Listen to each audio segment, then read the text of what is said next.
ഗോപാൽജി ഗിരിയേട്ടനെ എല്ലാ പ്രതിസന്ധി ഘട്ടങ്ങളിലും സഹായിച്ചിട്ടുള്ള ആളാ. ഗിരിയേട്ടൻ പെണ്ണുകേസിൽ പെട്ട് നാട്ടുകാരുടെ മുമ്പിൽ നാണം കെട്ട് നിൽക്കുമ്പോഴും ഗോപാൽജിയാ കൂടെ നിന്നത്. അന്നും ഗിരിയേട്ടനെ ജോലിന്ന് പിരിച്ചുവിടണമെന്ന് ഗോപാൽജിയോട് പറഞ്ഞവര് ഇഷ്ടം പോലെയുണ്ട്. പക്ഷെ എന്നെ വിശ്വസിച്ചവരെ ഒരിക്കലും കൈയൊഴിയില്ലെന്നാ ഗോപാൽജി തീരുമാനിച്ചത്.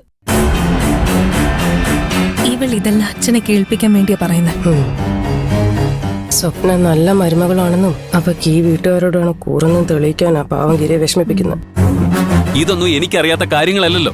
പിന്നെ എന്തുകൊണ്ടാ ഗിരിയേട്ട മഹിമയ്ക്കെതിരെ ഒരു ചെറു വിരല് പോലും അനക്കാത്ത? ഭാര്യയെ പേടിയായതുകൊണ്ടാണോ?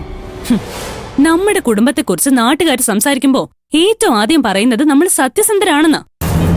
അങ്ങനൊരു കുടുംബത്തിന്റെ ഭാഗമായിട്ട് ഇങ്ങനെ ഉണ്ട ചോറിന് നന്ദി കാണിക്കാതിരിക്കാൻ ഗിരിയേട്ടന് നാണമില്ലേ? ഗിരി, നീ വന്നത് ഹോട്ടലിലെ പുതിയ സെക്യൂരിറ്റി ഫീച്ചേഴ്സ് കാണിക്കാനല്ലേ? അത് കാണിച്ചു കഴിഞ്ഞല്ലോ. ഇനി വെറുതെ വഴക്കൂടാൻ നിൽക്കണ്ട. ശരി ഗോപാൽജി.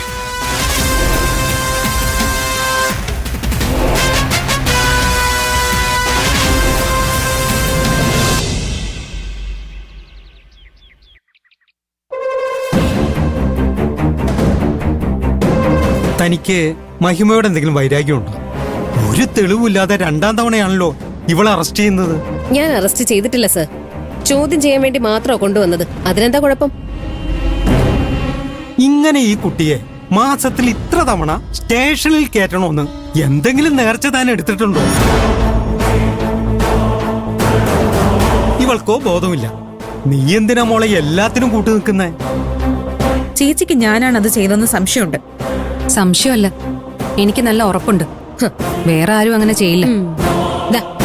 ഇവളുടെ ചേച്ചി തന്നെ പറഞ്ഞു. അപ്പൊ എനിക്ക് സംശയം തോന്നിയതിൽ എന്തെങ്കിലും അത്ഭുതമുണ്ടോ? ഒന്ന് ചോദ്യം ചെയ്യാൻ വിളിക്കുന്നതിൽ എന്താ കുഴപ്പം? താൻ ഇവളെ കൊണ്ടുവന്നത് കോളേജിൽ നിന്നല്ലേ? അവിടുത്തെ വിദ്യാർത്ഥികളെങ്ങാനും നിങ്ങൾക്കെതിരെ തിരിഞ്ഞിരുന്നെങ്കിൽ പ്രശ്നം ഗുരുതരായേനെ. സാർ,